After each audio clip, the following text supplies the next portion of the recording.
Atividade 3. Sistema de armazenamento inteligente. A questão 1 pede para definirmos sistema de armazenamento, destacando e descrevendo os principais componentes dele. Bom, sistema de armazenamento é qualquer conjunto de hardware que tenha a capacidade de armazenar dados.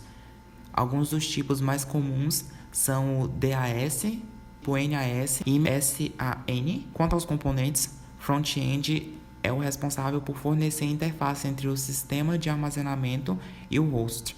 Para que tudo funcione corretamente, é necessário porta e controladoras front-end. O componente cache é o tipo de memória no qual os dados recentemente utilizados ficam temporariamente com o objetivo de reduzir o tempo de resposta e leitura. Nos sistemas inteligentes, os dados são armazenados primeiro no cache e só depois são gravados no disco. O componente back-end é o responsável por unir o cache aos discos físicos através de uma interface e é formado por portas e controladoras back-end. É responsável por controlar a transferência de dados entre o cache e os discos físicos do sistema. Já os discos físicos são os dispositivos de armazenamento próprios. Questão 2 pede para descrevermos os processos envolvidos com a operação de leitura e gravação dos dados na memória cache de um sistema inteligente de armazenamento. Bem, ao receber uma solicitação de leitura, a controladora de armazenamento verifica na RAM se os dados solicitados se encontram na memória cache. Caso sim, eles são já enviados para o host com a ajuda do front-end. Em caso negativo, se eles não estão na memória cache, passa a procurar no próprio disco. Dessa forma, o back-end acessa o disco e encontra os dados solicitados.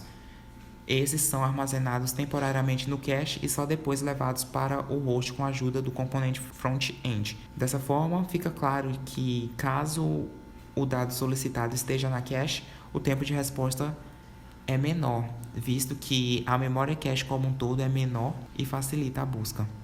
Quanto à gravação, utilizando o método writeback, quando é feita uma solicitação de gravação, os dados são colocados no cache e um aviso de reconhecimento é enviado ao hospedeiro, porém não é gravado imediatamente em um disco.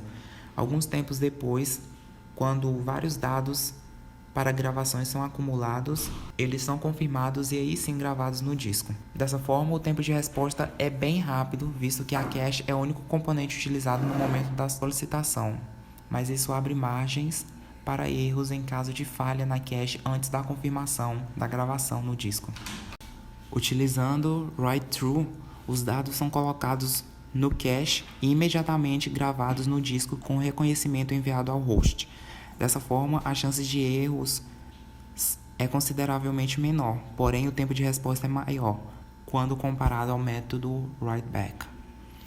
A questão 3 pede para construirmos um algoritmo que simula o método LRU, Least Recently Used, e o método MRU, Most Recently Used, mostrando alguma simulação como exemplo.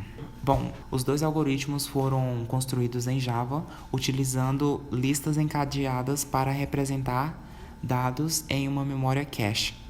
O primeiro método, LRU, define que sempre que a capacidade máxima da memória cache, aqui representada por uma lista, for atingida, o elemento mais antigo a ser utilizado, ou seja, o last, é removido. Dessa forma, criamos uma classe LRU, criamos variáveis de listas encadeada, criamos também uma variável que define o tamanho máximo da memória cache. Aqui temos um construtor, sempre que uma nova cache do tipo LRU for criada na função principal, esses dados precisam ser inicializados para funcionamento. Nessa função referência, colocamos um novo dado na memória cache. O dado é representado aqui por página, sendo do tipo inteiro. Fazemos a verificação. Se esse dado que foi introduzido não existir na memória cache, verificamos então se a memória cache já atingiu o seu espaço total. Se sim, é necessário que o último elemento mais recentemente utilizado seja removido. Caso contrário, caso o dado já esteja na memória cache, só precisamos remover a ocorrência mais antiga dele lá. E independente de conter ou não na memória cache, o dado aqui representado por página vai ser adicionado na lista aqui representando a memória cache. Essa última função apenas mostra todos os elementos na memória cache por ordem de utilização. Como exemplo, temos aqui uma sequência de entradas representadas por 1, 2, 3, 4, 2, 5, 3, 6, simulando dados. Em uma memória cache com 4 posições disponíveis, aconteceria o seguinte: as 4 primeiras entradas, 1, 2, 3, 4, estariam sem problemas como 4, 3, 2, 1 na memória cache por ordem de utilização. Como o 4 foi adicionado por último, ele vai ficar na frente, pois foi o mais recentemente utilizado. Ao utilizarmos 2 novamente, nenhum dado precisa ser removido, visto que ele já se encontra na memória cache, mas ainda assim a ordem precisaria ser alterada para 2, 4, 3, 1.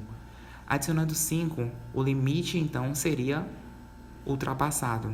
Teríamos 5 elementos na memória cache. Logo, o arquivo menos recentemente utilizado deve ser removido. Nesse caso é o 1, que é o último da lista, ficando então 5, 2, 4, 3.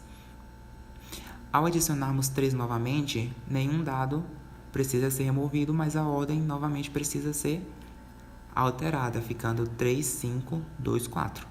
Ao adicionar um novo dado 6, o limite seria ultrapassado e então o arquivo menos recentemente utilizado, aqui representado por 4, deveria ser removido, ficando 6, 3, 5, 2. O outro algoritmo semelhante ao anterior é o MRU. Utilizei método semelhante, fazendo uma lista encadeada de inteiros, que cada um representa dados ou arquivos que seriam utilizados em uma memória cache. A diferença é que aqui, ao invés de removermos o último da lista, removemos o primeiro, mas todos os procedimentos das funções são parecidos.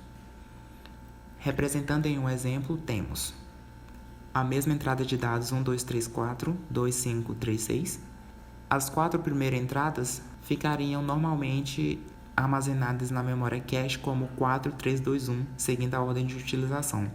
Ao adicionar o dado 2, nenhum dado precisaria ser removido, já que ele já se encontra na memória cache, mas a ordem precisaria ser alterada para 2, 4, 3, 1. Adicionando o novo dado 5, o limite então seria ultrapassado e o arquivo mais recentemente utilizado precisaria ser removido, aqui representado por 2, o primeiro da lista, ficando 5, 4, 3, 1. Ao adicionar 3, nenhum dado precisa ser removido, mas a ordem de utilização precisa ser alterada, ficando 3, 5, 4, 1.